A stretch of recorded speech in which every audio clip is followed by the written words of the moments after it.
Hi, I'm Brandywine curator Amanda Burdan, and one thing you might not know about me is that when I'm not reading about art and history, I'm usually reading about vampires.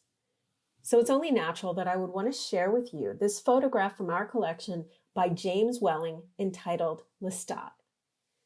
The photograph is a print about 15 inches high and 23.5 inches wide of a digital image made by Welling in 2011 on a visit to Andrew Wyeth's studio.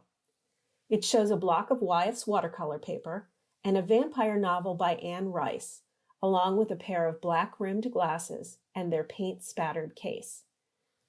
The narrative it creates for me is that the artist has just put down his book and glasses after delving into the story, perhaps taking a break from painting in the studio to enjoy some vampire fiction.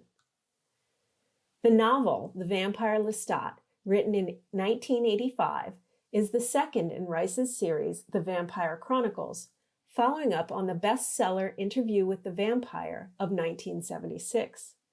I read these books in the 1980s and have read every one of her dozens of supernatural books since then.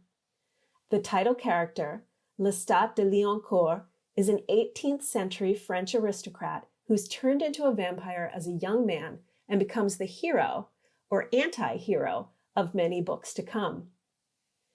One thing that might not be readily apparent to those not familiar with the books is that Welling has altered the colors on the cover.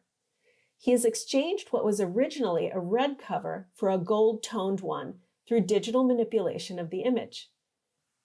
A fan of Anne Rice novels might also note this is the Ballantine Books paperback of the novel, and the alterations now make the book more closely resemble the golden Gothic cover of the Ballantine Books paperback version of her first book, conflating these two incredibly popular vampire novels. These are my personal copies of both books for comparison.